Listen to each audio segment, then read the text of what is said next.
quero começar propondo para vocês uma quebra de paradigma.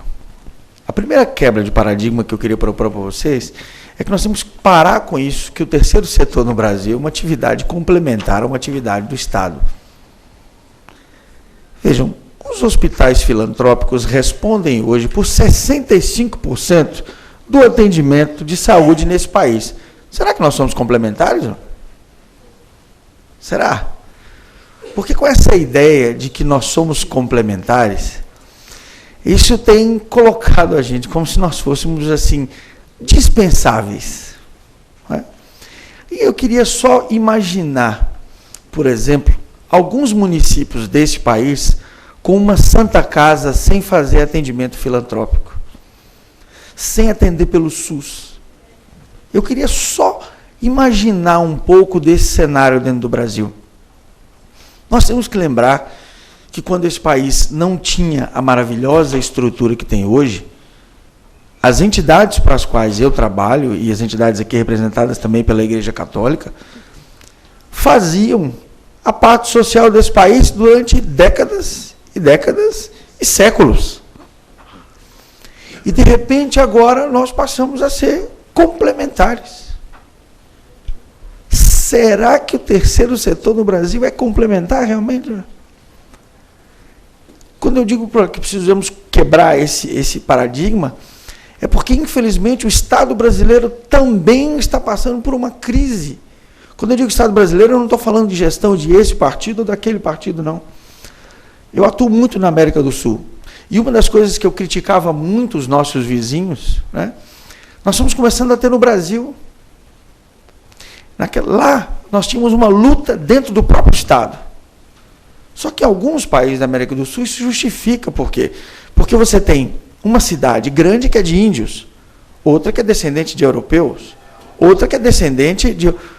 Só que nós aqui não.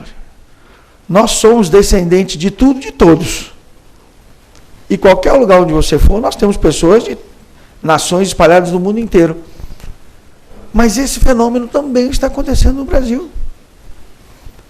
Porque o Estado brasileiro hoje, a sensação que eu tenho é que ele não existe como Estado.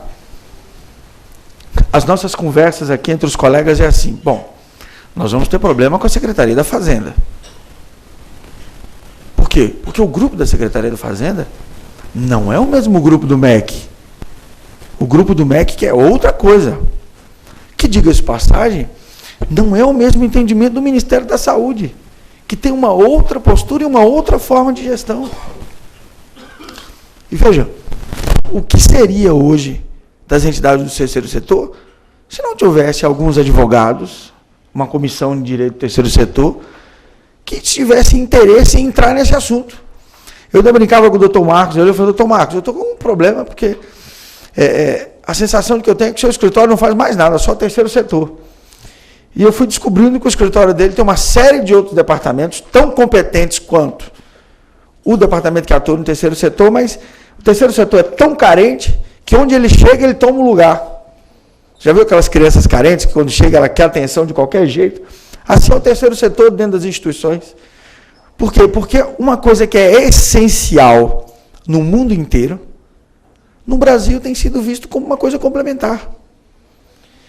E o incrível, tem sido visto como uma coisa que desvia dinheiro público. Nasceu para desviar direito público. Eu confesso a vocês que eu me sinto muito magoado quando eu chego num lugar e vejo, às vezes, um concursado de pouco tempo olhar para mim com aquele olhar assim de que, são vocês, né? Somos nós o quê, amigo? Imagina, porque eu acho engraçado, o Brasil passou a reconhecer imunidade para as entidades em que eu trabalho faz pouco tempo. As entidades que eu trabalho desde 1850 no Brasil. Desde 1905, aqui no estado de São Paulo, dando centenas de milhares de bolsas na área de educação, fazendo centenas de milhares de atendimentos na área de saúde. E agora, às vezes, eu tenho que chegar e a pessoa olhar para mim e dizer assim: vocês deixam de pagar impostos. Ô, amigo, deixa de pagar imposto. Rapaz, é algo que você deixa de gastar com o que a gente faz. Imagina, não, vocês são atividade complementar ao Estado. Que Estado? Vamos deixar de ser hipócrita com isso. Que Estado? Que Estado que você tem milhares de grupos chefiando o Brasil? Grupos que estão nos estados, na União. Imagina, o terceiro setor hoje tem que lutar. Você chega num conselho municipal de assistência social. A presidente olha para você e diz, não vou registrar o seu projeto, não. Mas, moça, se a senhora não registrar o meu projeto, eu não consigo o certificado nacional. E aí vai prejudicar todos os outros projetos. Não, porque nós tivemos uma conclusão aqui no município, que o nosso município só precisa de apoio na época de recuperação de drogados. Então, essa questão agora de violência contra a mulher, etc., nós não estamos registrando mais projetos. A gente entende que já tem o suficiente. Aí ela quer dizer qual é o projeto que a nossa entidade tem que fazer. Sabe por quê? Porque nós somos complementares. É esse o conceito que nós temos que mudar. Que complementar, senhores? Nós somos essenciais. Aí é que está o ponto diferente. Nós temos que sair dessa roupagem de humildes para assumirmos o nosso lugar. E aí passa pelo que a presidente tinha mencionado da remuneração dos diretores. Nós vamos falar aqui hoje de entidades religiosas. Mas eles obrigam nós, entidades do terceiro setor, a sermos hipócritas e mentirosos. Porque aí nós vamos lá e vamos pegar as entidades religiosas, vamos pegar os líderes das entidades religiosas que são remunerados. Aí você pergunta, por que as entidades religiosas são as mais poderosas no terceiro setor hoje? Vocês nunca se fizeram essa pergunta? Será que é porque todo mundo está seguindo o que Cristo mandou? Também. Mas um outro motivo é porque a estrutura da igreja empresta o poderio para as entidades. Ou vocês acham que as entidades do terceiro setor têm condições, por exemplo, de ter um escritório no nível do que é o diesel, no nível do... As grandes têm, mas as pequenas não têm. Então, quem vai emprestar para elas? São as entidades religiosas. Você acha que, por exemplo, as nossas entidades mesmo têm um presidente que tem 2 doutorados, que é especializado em projetos no mundo inteiro. Nós trouxemos um indivíduo desse para fazer projetos no Brasil, tem feito projetos maravilhosos, e eu vou dizer para esse indivíduo que tem 2 doutorados na Universidade de Columbia, um na Universidade de Yale, eu vou dizer, ó, aqui é de graça. Aqui você não recebe nada. Gente, quem paga ele? É a entidade religiosa que paga ele. É a entidade religiosa que paga. E aí ele é o diretor e é remunerado pela entidade religiosa. E aí a gente vai vivendo. Aí, por isso que as entidades religiosas sempre crescem, porque ela tem uma liderança e ela sustenta a atividade social. E ainda assim nós não somos vistos. Veja, a entidade religiosa tem que ver o seu asilo, tem que ver o seu leprosário, tem que ver o seu hospital. Depois dela bancar quase toda a estrutura, tem que ouvir o Estado dizendo para ela, você está sonegando, deixa de pagar. Senhores, senhoras, nós temos que mudar essa concepção. Sabe por quê? Senão vai começar a fechar. A entidade religiosa vai dizer assim, não, vou ficar com os dízimos e com as ofertas. A área social, que fique para lá. Para que eu vou ficar gastando as doações dos meus membros com projetos para ser visto como sonegador? Porque se pelo menos o Estado brasileiro, né, fizesse, por exemplo, um agradecimento às entidades filantrópicas pelos relevantes serviços prestados ao país. Imagina, 65% do atendimento do SUS é feito por hospitais filantrópicos. Não. Se a atividade complementar a atividade do Estado, complementar. E aí vem o tema da nossa palestra, né? Que é cisão de organização religiosa. E aí eu coloco uma pergunta, colocando uma solução imposta? Sim. Sim. Então, a minha entidade hoje, praticamente, eu tenho que cindi-la em vários pedaços. Em vários pedaços. E se eu não vou cindi-la em vários pedaços para evitar os ataques, né, a sensação que eu tenho é que nós estamos sendo atacados por aquele, pelo animal que nós estamos alimentando. Essa é a sensação que nós temos ainda. E aí, por exemplo, a solução, por exemplo, a entidade religiosa, ela tem uma imunidade constitucional, ela tem todos os direitos dela assegurados, e ela agora vai ter que tirar a parte beneficente dentro da sua estrutura. Por quê? Porque ela corre o risco de ter prejudicado a sua imunidade constitucional de aplicação direta, de eficácia plena, em razão da atividade beneficente que ela tem, que, segundo o entendimento de muitos, não tem eficácia plena. Ela tem uma eficácia limitada e depende de cumprir uma série de requisitos. Não é? Então, vem aí um ponto que tem nos levado a pensar na necessidade da cisão. E nós vamos ter isso intensificado agora com a questão do SPED social. Ou seja, tudo que é feito, como é feito, vai ter que ser comunicado online ao poder público. O poder público vai ter uma intervenção direta nas nossas entidades de uma forma instantânea. Já não basta na Lei 12.101 dizer que um fiscal, ao chegar à sua unidade, ele pode automaticamente suspender sua imunidade. Dentro da folha de pagamento da instituição para que eu trabalho, tem 16 mil professores. Vocês já imaginaram que é automaticamente está suspensa a imunidade? Vocês já imaginaram o que significa e o efeito disso? Quantos alunos são atendidos, quantas famílias estão... Não automaticamente. Para vocês terem ideia, aí vocês podem falar assim, não, mas ele está exagerando. Exagerando? Nós acabamos de receber uma fiscalização agora no norte do Brasil.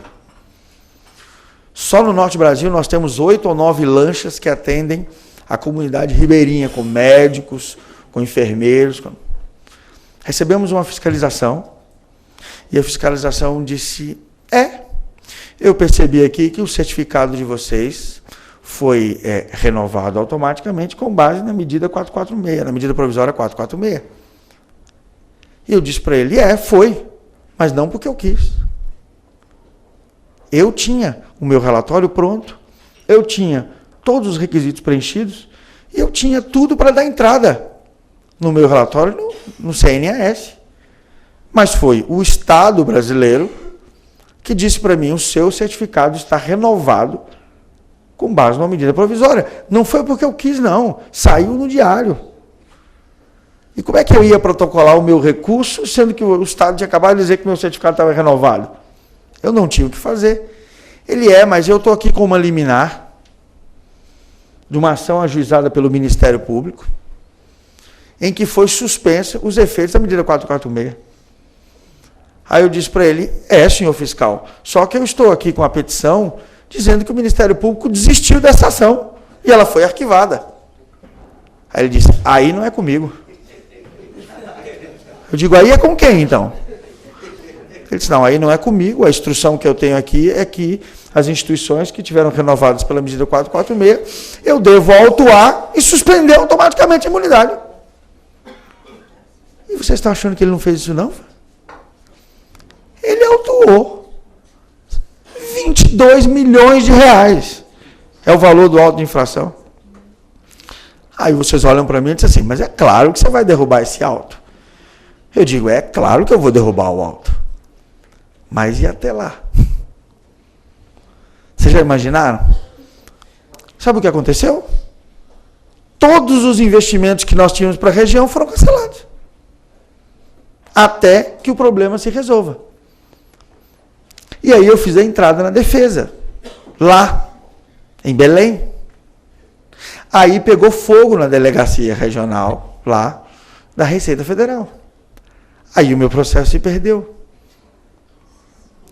Aí agora eu tenho que fazer o processo de novo. E enquanto isso, senhoras e senhores, a minha entidade não recebe um projeto sequer. As lanchas estão com os motores estragados e nenhum doador quer botar dinheiro. Vou botar dinheiro num lugar que deve 22 milhões. Vocês estão entendendo como é que funciona o negócio? E aí eu fui lá conversar com a delegada de julgamento. Disse, olha, doutora, uma situação dessa aqui. Ela disse, doutor, pode ficar tranquilo, isso aqui para mim é uma questão de prioridade. Fazendo 1 ano e meio hoje. 1 ano e meio que a prioridade não foi julgada. Isso porque nós tivemos uma liminar, que o Ministério Público desistiu e a ação foi arquivada, e eu mostrei para ele. E ele disse que ele não podia fazer, senão ele respondia por improbidade, se ele não autuasse. Vocês estão sentindo o drama do negócio? E aí eu pergunto, as entidades religiosas querem ter esse risco dentro da estrutura dela? Não quer. E aí nós temos que fazer a cisão. Bom, com a questão do SPED social agora, e com a questão da fiscalização que a Previdência está fazendo, nós temos, por exemplo, desvio de finalidade. Como é que nós vamos separar o que é religioso do que é social, filantrópico? Né? Como é que nós vamos, por exemplo, a questão de desvio de pessoal? Já imaginaram como é complicado isso? Dentro do mesmo prédio funciona a entidade filantrópica e a entidade religiosa. O porteiro é de quem? É rateado? Ok. Será que nós estamos rateando? Aí eu concordo que há esperteza também de alguns dirigentes de entidade filantrópica. Que você pega numa situação dessa, a entidade religiosa atua no país inteiro e tem 10 funcionários. A entidade filantrópica atua em 2 estados e tem 480 empregados. Ou seja, como não paga a cota patronal, está todo mundo alocado lá dentro.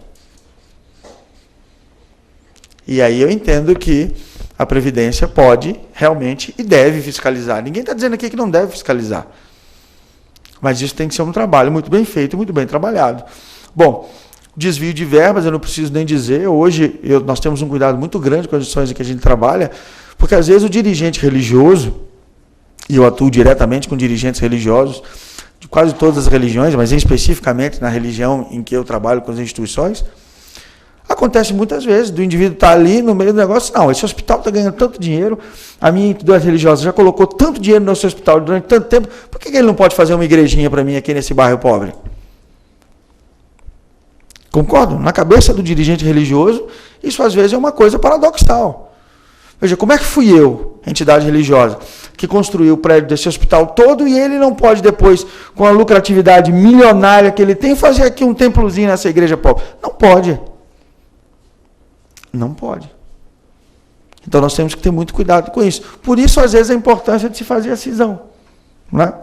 Bom, rateio de despesa eu já falei, constituição de patrimônio eu vou falar um pouco mais para frente, né? E eu sei que nesse assunto de constituição de patrimônio, o doutor Marcos é indignado com relação a essa situação, porque vê, às vezes, a luta que é para uma entidade dessa conseguir o patrimônio. E nós temos algumas posturas da Receita Federal que vocês vão ver, chega a ser em alguns pontos até engraçada com relação a essa questão de patrimônio. Bom, e das receitas e suas origens, que nós vamos tratar no outro ponto. Bom, por que modificar a minha instituição? Pode ser que aqui nós tenhamos pessoas que atuem na área de entidades religiosas e pode pensar, por que eu tenho que modificar a minha instituição? Você modifica por vários motivos, né? Pode ser legal, pode ser econômico. Por exemplo, nós tivemos muitos casos de entidades que eram pequenas e medíocres em algumas situações, e porque elas tinham uma área de atuação muito grande. Atuavam em muitos lugares do Brasil e exatamente ficava pulverizado. Quando a gente cindiu e descentralizou essa gestão, essas 2 áreas se desenvolveram bastante. Por quê? Porque é uma questão de abrangência de todo o território nacional, que no Brasil é muito grande, e você pode ter essa expansão. Bom, agora, tumulto de cindir sob lei.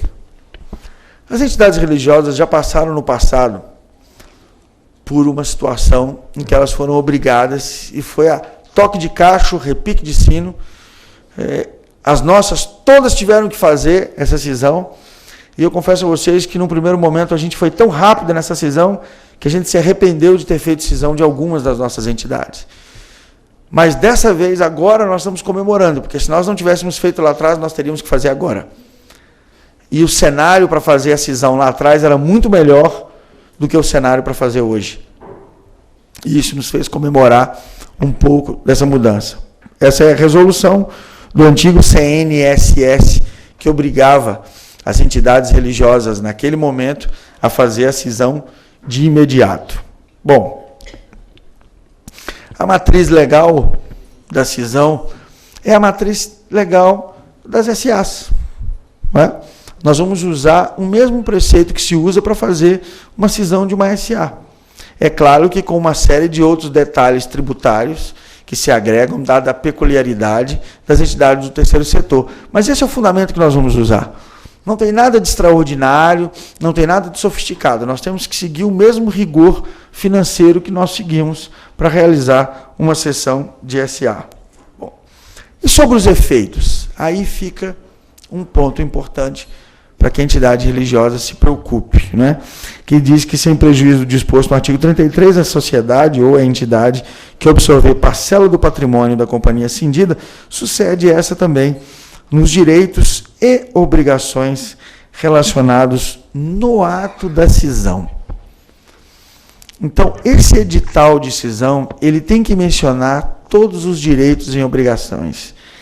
De uma forma especial, precisa mencionar a sucessão do histórico social, ou seja, o certificado de filantropia, o SEBAS. Ele precisa ser mencionado nesse ato para que a gente tenha o fundamento para pleitear isso. E em alguns slides à frente vocês vão entender o porquê da importância disso. Bom, antes da Lei 12.101, como é que nós fazíamos essas cisões? No Decreto 3.048, você tinha aí o famoso artigo 206, parágrafo 11, que dava uma regra expressa de como fazer essa cisão. Inclusive, dava um prazo, né, doutor Marcos, um prazo inconstitucional de 40 dias. Nós temos algumas ações em que nós discutimos isso. Imagine, é uma entidade filantrópica com uma estrutura pequena e você tem 40 dias para fazer cisão, fazer balanço, fazer toda a estrutura, fazer toda a documentação, criar contabilidade, criar toda a estrutura e protocolar no INSS. Senão você perde tudo que você fez. Imagine. Você pode ter 1000 escolas fazendo filantropia. Você pode ter 1000 hospitais atendendo. Não cumpriu 40 dias, você perde. Imaginaram um negócio desse? Você perde. Nós estamos com um caso desse. Perdeu. Como assim perdeu? Perdeu. Se vira. Faça de novo. E não tem ninguém. Veja, como o terceiro setor é engraçado. Para algumas coisas é matéria tributária. Para outros é questão administrativa. É direito administrativo. Quando convém, é tributário. Aí se diz que a atividade é plenamente vinculada e aí ninguém aceita fazer um item que não esteja previsto em lei e negócio. Agora, quando é outro assunto que é beneficiar a entidade, etc., não, aí não é matéria vinculada, aí é discricionariedade, aí é conveniência e oportunidade, e aí é uma situação complexa porque gera uma insegurança jurídica para nós que atuamos nessa área. Bom, agora, e a nova lei 12.101, que acabou com essa previsão expressa sobre a cisão? E sabem por que acabou? Porque ela nunca foi necessária. Nunca foi necessário ter legislação para cisão nesse país. O Código Civil é muito claro como é que funciona a cisão de entidades. E ele diz lá no artigo 2033, salvo disposto em lei especial, nós nunca tivemos lei especial, lembrem que era um decreto, as modificações dos atos constitutivos das pessoas jurídicas, referidas no artigo 44, bem como sua transformação, incorporação, cisão ou fusão, regem-se desde logo por esse código. Acabou, nós vamos usar o sistema de cisão, fusão, incorporação do Código Civil. E é regular, e é bem feito, e é bem estruturado, e nós não temos que nos preocupar com mais nada. E esse é o ponto-chave. É em cima disso que nós temos que trabalhar. É em cima disso que nós temos que focar. Porque fazer cisão, gente, fazer cisão é uma coisa normal. Fazer incorporação, fazer fusão, isso pode ser muitas vezes uma jogada de negócio, uma jogada estratégica que uma entidade precisa fazer. Isso não pode ser visto como uma coisa arriscada, perigosa. Não, isso é regular do planejamento estratégico de uma entidade. Agora, o Estado brasileiro tem criado uma situação tal que ele te obriga a cisão. Você me pergunta, como assim te obriga a cisão? Nós somos vítimas. Quando eu digo vítimas, é porque a gente foi inocente na negociação da Lei 12.101.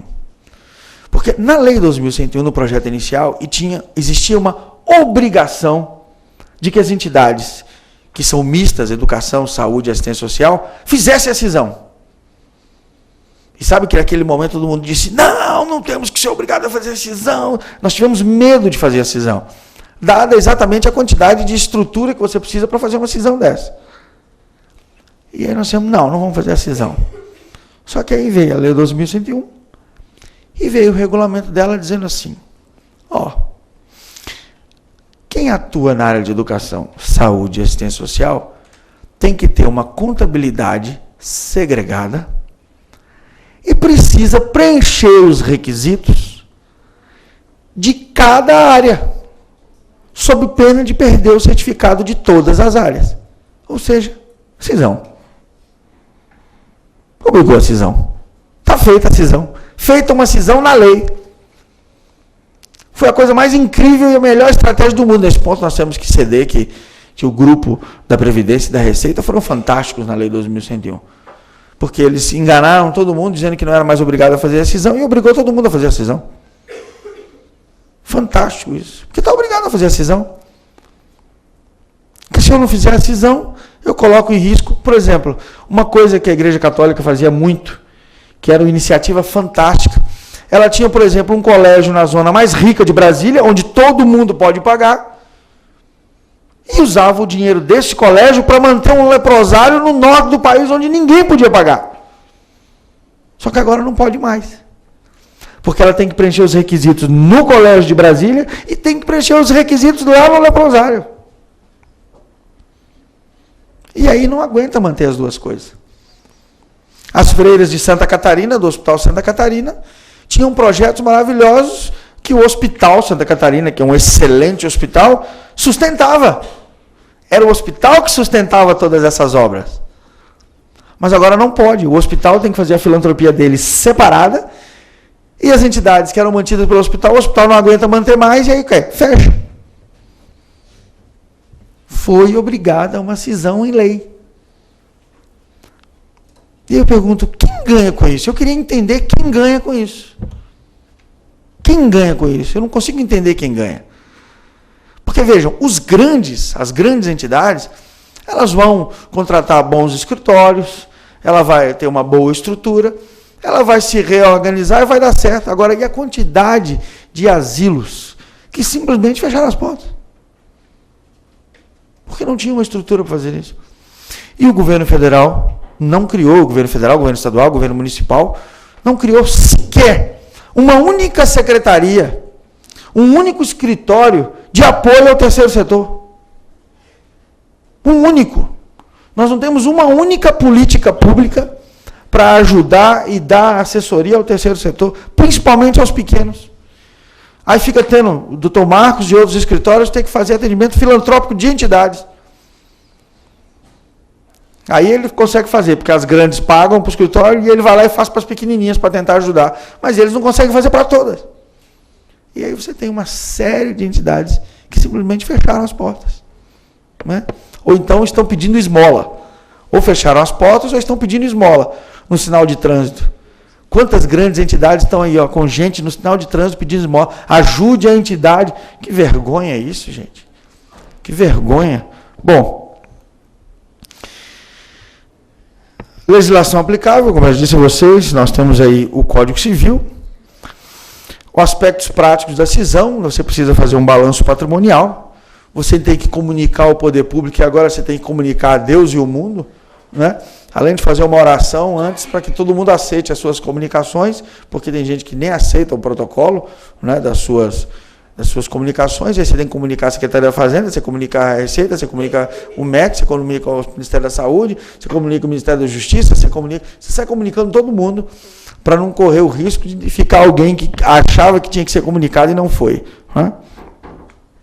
Bom, um laudo técnico de avaliação do patrimônio e de tudo que você vai fazer, um edital de convocação prevendo todos os detalhes dessa cisão e, finalmente, trabalhar na estrutura dos estatutos.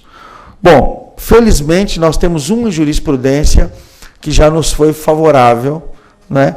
Numa dessas cisões, essa jurisprudência aconteceu e eles reconheceram a sucessão do histórico social, ou seja, a entidade antiga emprestou para a nova entidade, que é fruto, que é filha daquela entidade, o certificado, e a Receita, felizmente, nessa decisão, aceitou os efeitos dessa cisão que foi feita. Atualmente, eu estou atuando em 8 cisões. É só essa que chegou no final e, felizmente, teve a aceitação. Bom, e aí vem um detalhe que nós temos que ficar muito atentos. Qual é a natureza jurídica da nova entidade que vai receber esse patrimônio? Vamos dizer que você queira deixar de ser filantrópico. Vamos dizer que a igreja, por exemplo, ou a entidade religiosa, queira iniciar uma atividade empresarial. Nesse caso, por mais absurdo que possa parecer, a Receita entende que você constituiu aquele patrimônio com a ajuda do governo. Porque como você era imune, né, o governo entende que se não fosse ele, você não tinha o patrimônio que você tem. Portanto, como agora você está cindindo e transferindo para uma entidade privada, que não tem a mesma natureza jurídica da que você tinha antes, você tem que pagar imposto de renda sobre o ganho de capital. Né? Sobre o ganho de capital. Ou seja, você tem que devolver para o governo o que ele te ajudou. Ou seja, não existe nada mais ridículo do que isso. Né? Por quê? Porque tudo o que aquela instituição fez foi prestar serviço à população. E não se cobrou imposto, porque seria ridículo cobrar imposto. Seria ridículo cobrar imposto por um atendimento gratuito feito por um hospital. Você ainda queria cobrar imposto sobre isso ainda? Eu estou vindo da Bolívia, semana passada. Nós doamos durante 10 anos alimentos a uma população pobre da Bolívia. E nós tínhamos um acordo internacional com a Bolívia através dessa instituição que nós tínhamos. Muito bem. A Bolívia brigou com os Estados Unidos e revogou todos os tratados internacionais. Até aí tudo bem. Não mandamos mais comida. Mas o governo entendeu que esse tratado tinha que ser revogado ex tunc, ou seja, desde a sua origem. E lançou um auto de infração de 22 milhões de dólares, cobrando imposto sobre o alimento que nós demos para a população pobre da Bolívia nos últimos 10 anos. Vocês imaginaram um negócio desse? Aí vem o Brasil e faz a mesma coisa. Quer dizer que se eu fizer a cisão agora e não transferir para uma entidade da mesma natureza, eu não posso nem escolher para quem eu vou cindir. Até isso, governo, não, você vai cindir para qualquer pessoa, não. Se você der para quem eu não quero, você vai ter que me pagar o imposto de renda. Ou seja, né? Bom, e finalmente, eu quero agradecer a atenção de vocês, quero pedir desculpa pela indignação, porque a gente que atua percebe que a maioria esmagadora das entidades são entidades sérias, né? São entidades que erram? São. Porque geralmente o perfil da pessoa que se entrega, ele não é um perfil técnico, não é um perfil maquiavélico, não é um perfil de... Né? Isso é coisa de advogado. O indivíduo que tem um espírito, às vezes, de uma entidade dessa, ele é um espírito de coração aberto. Ele faz tudo, ele diz, não, qual é o problema? Imagina, o governo vai fazer alguma coisa comigo, eu só estou ajudando as pessoas. Eu só estou doando as coisas para as pessoas. Essa comissão mesmo lá da Bolívia, todo mundo começou a chorar na reunião. Eu lá preocupado no que ia fazer, começou a chorar, porque como é que o Estado vem punir a gente por ter doado comida para as pessoas do Estado dele que estavam com fome? Né? A decepção das pessoas. O advogado não se decepciona mais, porque ele vê tanto a coisa acontecer que ele não se decepciona mais. Mas ainda tem muita gente que se decepciona com essa postura, sabia? Muita gente que se decepciona. E eu queria só justificar dessa minha palestra uma mensagem para vocês, que eu já ficarei satisfeito. Primeiro, o terceiro setor não faz atividade complementar ao Estado. ele faz a atividade do terceiro setor. Né? Porque aí, se fosse o Estado é outro setor, né? O terceiro setor é com a gente. E lembrando que nós não estamos complementando nada, nós estamos fazendo um serviço essencial para esse país. Muito obrigado.